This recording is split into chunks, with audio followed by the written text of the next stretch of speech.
Chapter 7. The Lion's Den. The Lumiere Hotel contract was the kind of project Elena had wanted for years. It was an outreach project for the Thorn Group, designed to showcase their influence in the city. Elena had expressed interest in the renovation long before the divorce, but Julian had been reluctant to give her the lead at that time.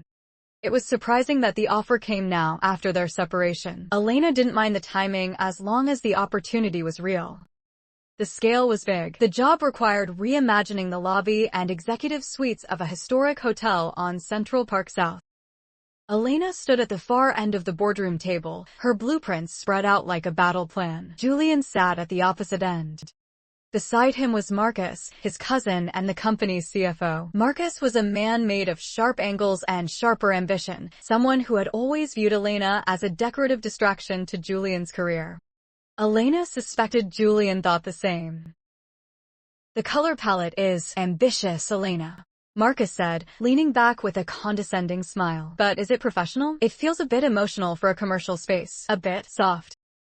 "Atmosphere is the only thing that separates a hotel from a dormitory, Marcus," Elena replied steadily. "And if the Thorn board wanted safe, they should have hired a contractor, not a designer. These colors evoke a sense of history and permanence."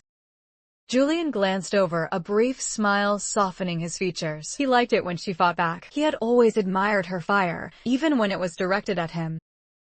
"Permanence," Marcus repeated, the word sounding like a challenge. He leaned back, tapping a pen against the table. "That's a bold choice of words, Miss Vance, though I wonder if your recent fluctuations in schedule allow for that kind of vision.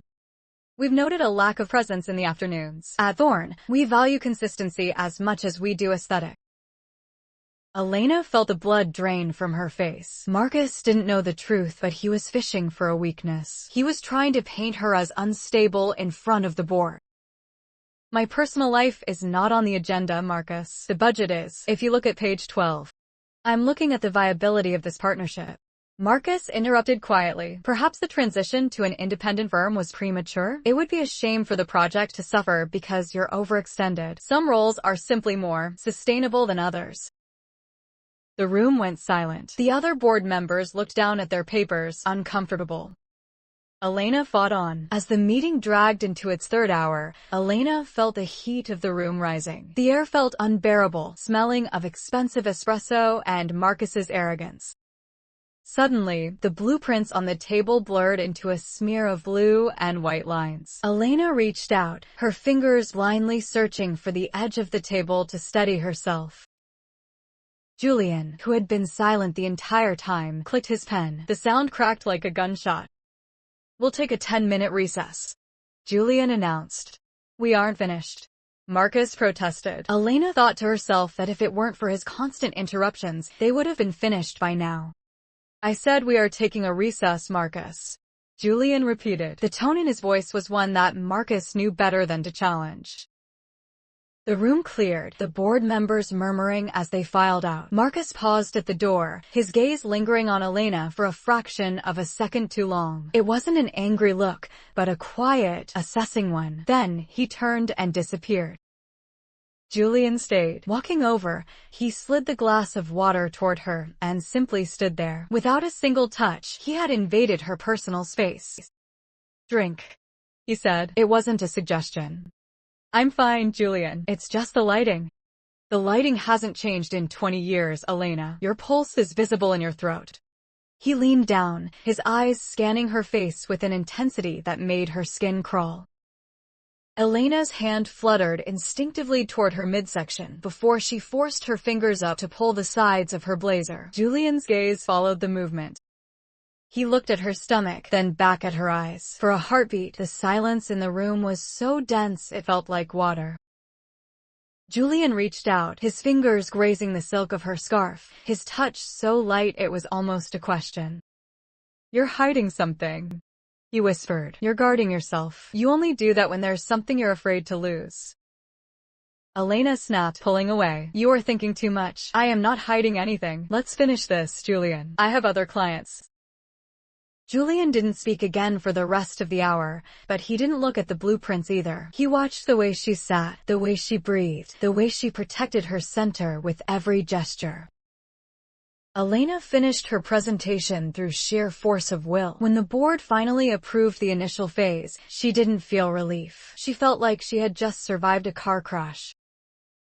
As she left the building, she found Marcus waiting by the elevators.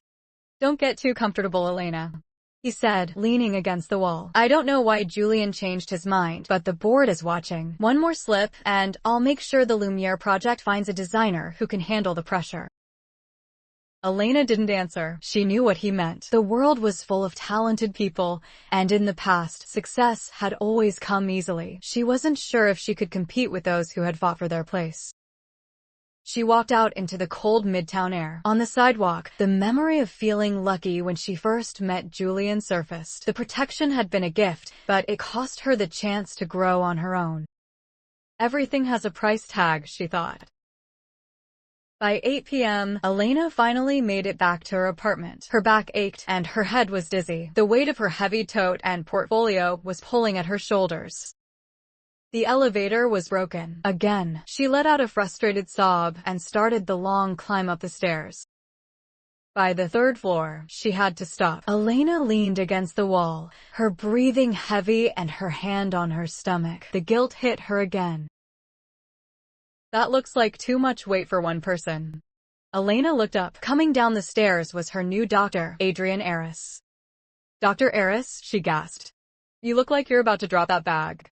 He smiled. Before she could protest, he reached out and took it. "You shouldn't be climbing stairs with this, Elena. Not at this month. Especially not after whatever kind of day you've clearly had." "It's been a long afternoon," she sighed. "I can imagine," he countered gently. "Did you eat today?" Elena thought back to the lemon tarts she had thrown away and the coffee she couldn't drink. "Not much." They reached the 6th floor. He set the bag down but didn't leave immediately. "Elena, I know you're going through changes in life, but if you keep at the workload, your body will eventually make the decision for you. It will just stop." He reached into his pocket and scribbled something on a piece of paper. "That's my apartment number and my personal cell. I live on the 4th floor. Since we're neighbors, I want you to call me if you feel that dizziness again. Or if you just need help getting a bag of groceries up the stairs. No paperwork, no appointments. Just a neighbor helping a neighbor." Elena didn't take the paper. "I can't ask you to do that." "You didn't ask. I offered," he said. "Get some sleep, Elena. The work will still be there in the morning. The baby needs you to rest more." Elena watched him walk back down. As she stepped into her apartment, she didn't feel the usual hollow loneliness. She looked at the note in her hand. For the first time since leaving Julian, someone saw her struggle and simply stepped in to make the burden a little lighter.